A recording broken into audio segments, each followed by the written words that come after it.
Alright, so this is the second video related to the MSLM.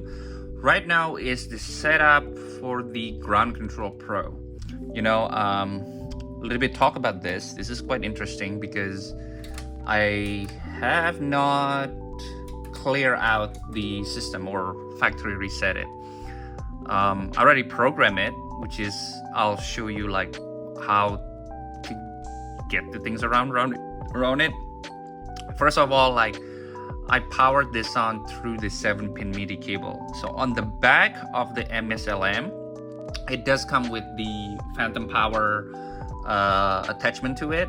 You can provide the power supply on the back. I think like it takes like 9 volts to 12 volts VDC, but again, correct me if I'm wrong, check with the manual, always refer to the manual and then see it.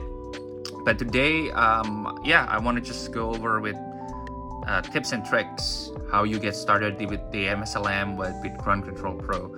Ground Control Pro has amazing support too, and then this pretty cheap on the market that if you want to get.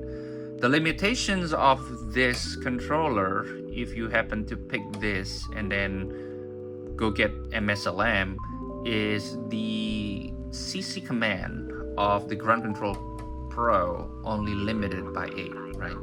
Of course that you can expand it later on to have like, another 8 CC command, so total of 16. But I think the total CC commands that if you want to enable everything or being able to control like the aux 1, aux 2, switch 1, switch 2, and so on, right? Everything that on the MSLM, you're gonna need 22, right? So check out again the manual, like how you set it up. But in this today's scope, right, I just wanted to talk about how you set it up using just one Ground Control Pro, right? Which is still good enough, it's still cool, right? As you can see here is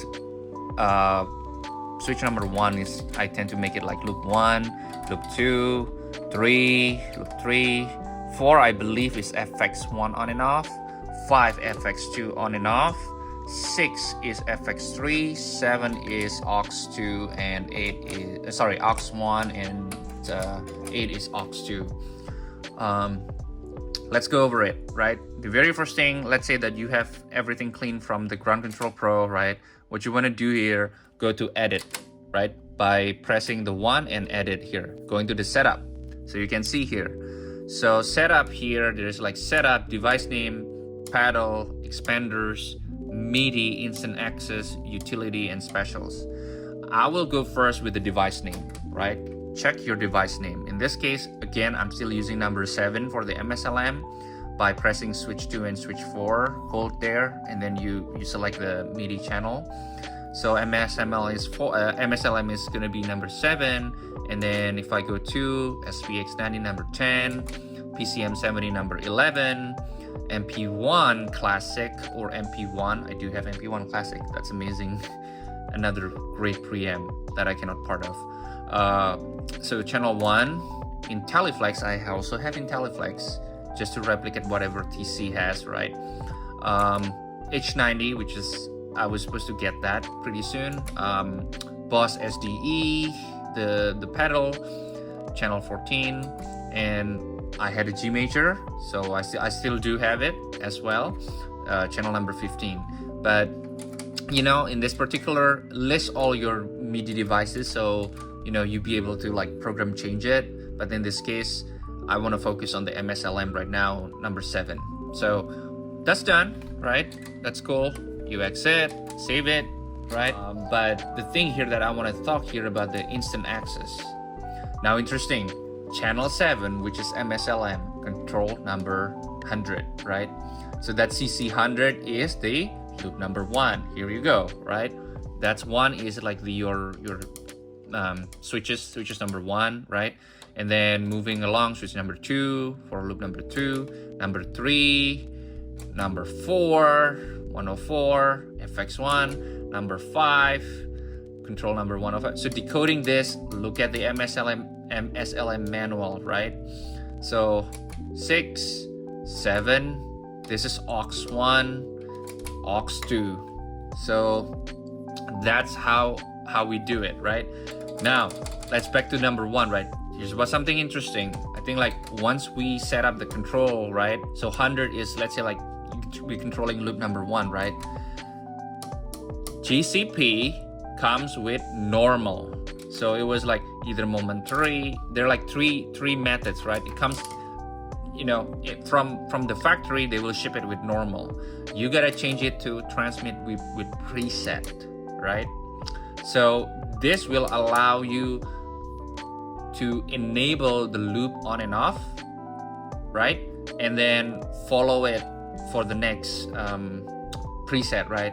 So if I do normal here, right? Let's just, you know, for demonstrations, right? And then I save it, right?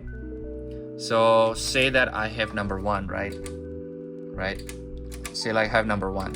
Okay, it's being able to control, right? Okay. Let's say I wanna save this patch, right? So save it, right? So if let's say I wanna turn off loop number 1, and then I wanna save it, right? Oops, save it. Save this patch, right? So loop number 1, right? And then going to loop number 2, that's supposed to be on, but look at that on the MSLM, that doesn't turn on, right? The reason here because we put loop number 1 as normal. So let's go back, go to the instant access, right? Switch number 1, which is loop number 1, channel 7, MSLM, control 100, right? Go change it to transmit with preset, right? Save it, boom, right? Let's say like we want to turn that back on, right? And then save it, right, as a preset.